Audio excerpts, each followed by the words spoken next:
Hi, my name's Chris. I'm the Regional Manager for the Young People's Careers Service here at CXK. You've got GCSE results day coming up and you've probably got a few questions. What we're going to try and do today is answer as many of them based on the most searched questions from the internet. Let's see how we do.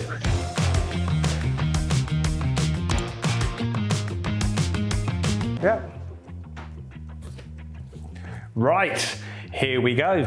What if my GCSE results are lower than expected? Right, it's going to depend on your circumstances. If you've made a backup application and you have an offer where there is a lower entry criteria, you're going to be all right. So what some students will do, they might apply, for example, a particular sixth form or college course as their first choice, maybe a level 3 course, but then have a level 2 course as a backup. Now, having said that, there are some colleges where you'll apply for a pathway. So for example, you might have applied to go and do art or media, and you'll be offered an offer for that pathway. And then at interview, they would have told you that if you didn't get the grades that you needed for the level that you're going for, that they will put you on a lower level course. So if you're not sure or a little bit worried, contact wherever you've applied to find out whether that's the case or not. Now, if you're currently sitting there and you haven't got a backup option and you think it might be helpful to have that as a safety net, you might still be able to get a late application in.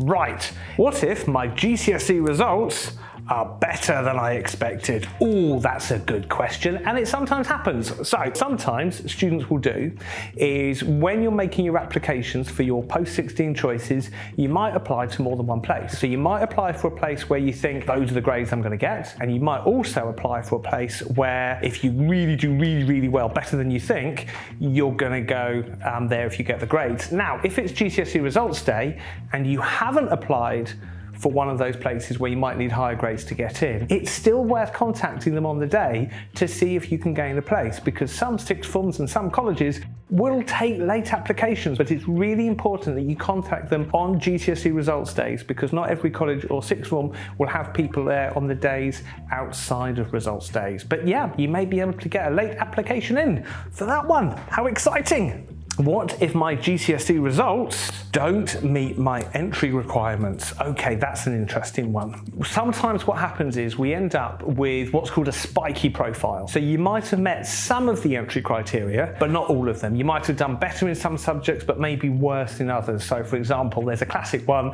where an offer from a sixth form or a college might say that you need to get 4 and above in your GCSE English language and your maths. You might have only met one of those criteria alongside your other grades, and you might now be a little bit worried. The best advice I can give you is speak to the place that you've applied for, because sometimes, depending on the context, they may be flexible with entry criteria, but you really need to speak very quickly to that place that you've applied for. Some sixth forms and colleges will let you phone up. Some sixth forms and colleges are better if you go along in person and go and talk to the person that you've done the application with. So it might be the head of sixth form or whatever senior member of staff is there dealing with the applications. But don't assume that you haven't got in. That's the best advice I can give you on that one, because you never know, you might be all right.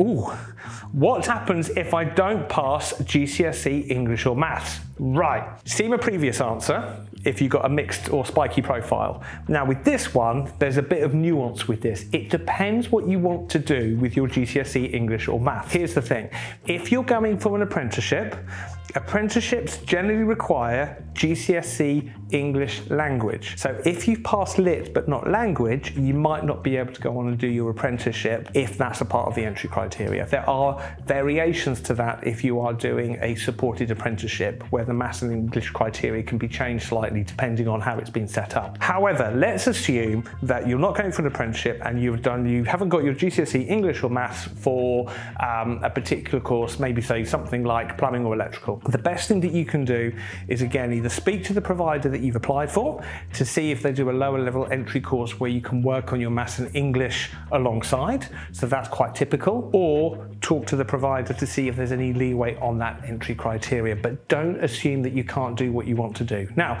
if you're a student who's got absolutely no English and maths at all, and I think we've got to be careful here what we mean by a pass. So a standard pass is a 4. In old money, if any parents or carers are watching, that's a C. But all those other grades underneath, a 3, a 2 and a 1, are still grades, and there's still things that you can do with them, and you might find that you'll be switched onto other qualifications called functional skills instead. Now, imagine if you have absolutely no English and no maths, but you need the English and maths to be able to go on to do whatever you want to do in the future.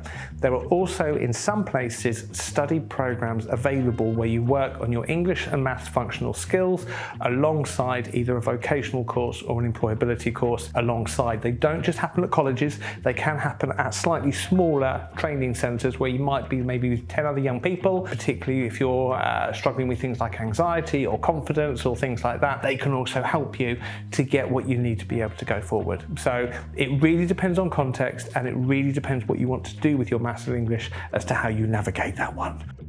Fabulous, thank you very much.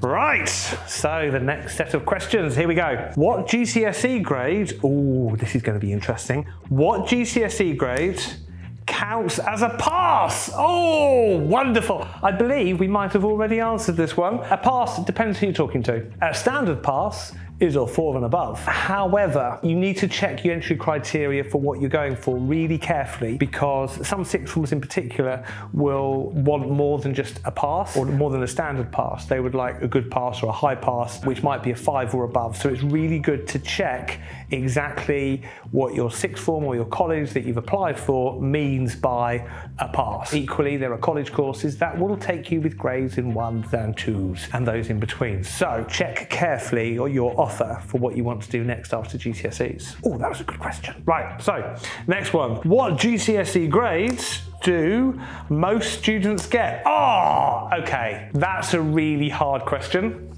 Oh, God, it's a good question though. Right, so it will depend on whether we're talking about across the whole country in terms of what grades do they get, or within particular demographics and particular areas, because performance for students vary, but also within your school or college. So CXK, we're based across East Sussex, Kent and Medway. In Kent and Medway, we still have grammar schools. So you have a top percentage of students are streamed off based on academic criteria, and so therefore the grades are often higher in grammar schools than maybe other non-selective schools. So it really depends where you find yourself, okay? And I know that's quite a broad answer. I don't have the data to hand, and how we work is if we don't know the answer, we don't pretend and we don't fudge it. But you can look the data up. If you really want to go into it, go onto the government website and you can look up the schools, colleges' performance data to find out the past performance of previous students where you're currently studying or where you're applying to, which is what I'd encourage you to do. We will put some links for the school performance tables that you can have a look on in the video below. There we go. Right, next question. What GCSE grades do I need for college or sixth form? Oh, good question. Comes up loads. It depends where you're applying. It depends what college, and it depends what course and what sixth form. Also depends whether it's a sixth form college, which is something else entirely. So let's take the college bit first. With a lot of the college courses, most further education colleges, if they're of a reasonable size, will have courses that are at a lower level, so it might be entry level, and level 1, level 2, and level 3. And it's like a ladder that you can work your way up. And generally, the lower level the course, the lower the level the grades you need to get in. However, if you're doing a vocational course and you haven't done something related to it in your school, so for example, imagine you want to go and do mechanics. Even if you get really high grades, maybe you get, I don't know, 5, 6, 7, something like that. You would still need to start on a lower level course because you will need to learn the basics first. So even if you've done really well, for those courses, they'll start you off lower down anyway, so you learn the basics because you haven't done it before. They're not going to start you on a higher level vocational course. So you need to be careful and check what you're going for as to what they actually need to get in. Sixth forms vary completely because there's so many different qualifications out there that you can do. So currently we've got A-levels, we've got the various international baccalaureate, we've got the BTEC courses, and we've got lots of other little bits of courses as well that are out there that some people do within sixth forms. And that can really affect the grades that you need for the sixth form that you need to get in. So for example, some of the more academic sixth forms, if you're going to do the sciences, although they would want a general grade of normally about 5s and above to get into those kind of sixth forms, for the sciences and for maths, they often look for 6s and 7s in many, but not all cases, because those are more advanced subjects in terms of what you're going to be studying, more academic in the nature of them. However, you've got other sixth forms that run things like BTEC applied science, and they might be happy with just a 5 to get in. So it's still a science qualification because it's not as in depth as, say, like the A-levels. You can go in with slightly lower grades, and then you get sixth forms which do a mixture of BTECs and A-levels. So if you're not sure, check with the sixth form that you've applied for exactly what they're looking for you in terms of the grades that you need to get in. And if you haven't checked already, worth having a check now before end of term. Okay, next question, here we go. What GCSE grades do I need for an apprenticeship? Ah, brilliant. Fabulous question. Okay, guess what? It also depends. With apprenticeships, the bit that you've got to be careful on is that there are often 2 entry criteria that you've got to meet. You have to meet the entry criteria for the people who are providing your training, so the 20% of the study element of the apprenticeship, and you've also got to meet the entry criteria for the employer. So you often have to meet both sets of entry criteria to be able to get in. At this level, after GCSEs, the apprenticeships you can go for are level 2 and level 3, and we've got the emerging foundation apprenticeships as well, if they're available where you are. Generally, for a lot of apprenticeships, for like the level 3s, you're looking at least 4s and above to get in, including maths and English language. Some of the level 2s you can get in with grades 3 and above. The bit you have to be careful of is around that English language because of how the funding works. It's the English language that they're after for you to be able to complete the apprenticeship. However, some providers may let you do the English or maths element alongside if you don't meet that criteria. So again, check on a case-by-case basis. The other bit that you will find is that there are some apprenticeships that are more technical, like electrical or plumbing or engineering, where they might expect higher entry criteria and they might prefer for you to be getting 5s within your maths and your English language, and they might also like you to have physics, but not necessarily. It does vary considerably. So we've had cases where a student has wanted to do an apprenticeship, they've gone to a particular institution to actually do the study element of their apprenticeship, they've said they haven't met the criteria, they've then gone to a different training provider for the entry criteria, and they've said that they're prepared to take them through the apprenticeship. So do check carefully, and if you find yourself stuck and you need to explore different apprenticeship training providers, or your employer needs to explore different training providers, go onto the government website for finding apprenticeship training for the particular apprenticeship standard you want to do, and you will find a list of all the different providers there that you could go and have a conversation with if necessary. The main thing is don't assume that you're going to need this or that to be able to get into your apprenticeship. Check with each one very, very carefully, and then do the best you can to be able to get in. Thank you very much. Right, we now have some can I still questions. Let's see what this is like. So, can I still get into college, sixth form or an apprenticeship if I miss the grades? Oh, great set of questions. Okay, so if you've got several different bits here. If you don't get the grades for college, then generally there's often you can go in at a lower level.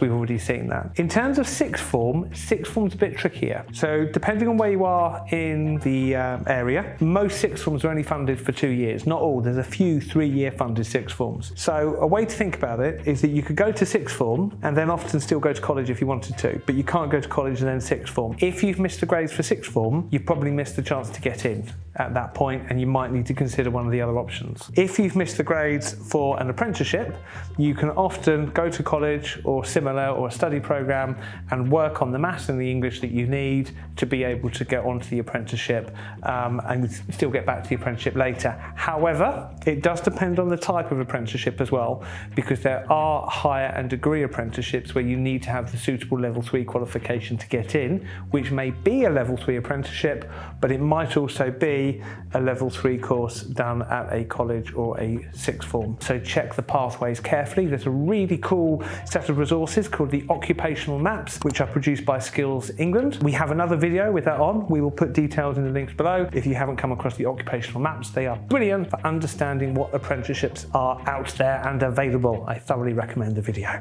Right, can I still, here we go, let's see what they've done this one. Can I change courses after seeing my results?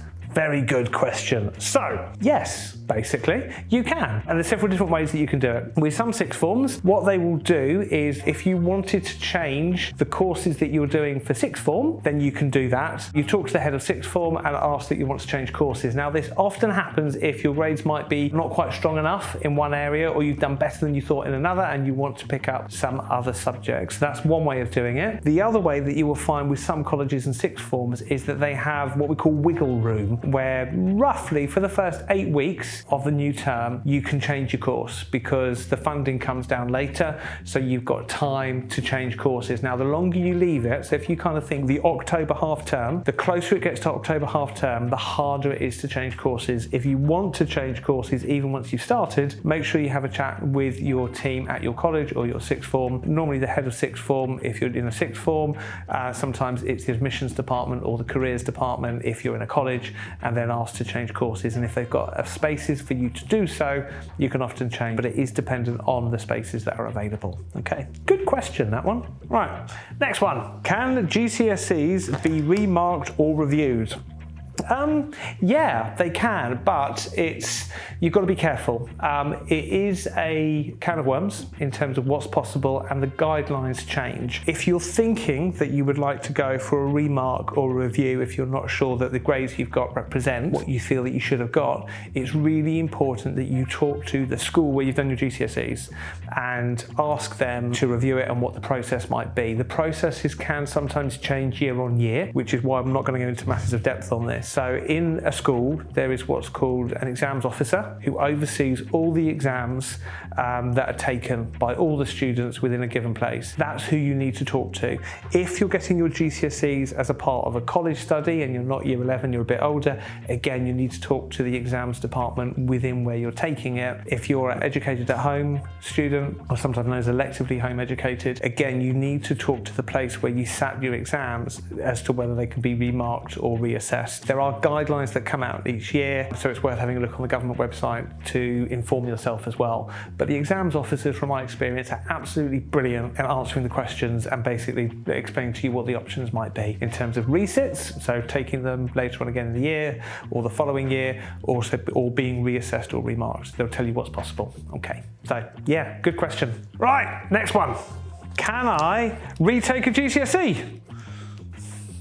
Yes.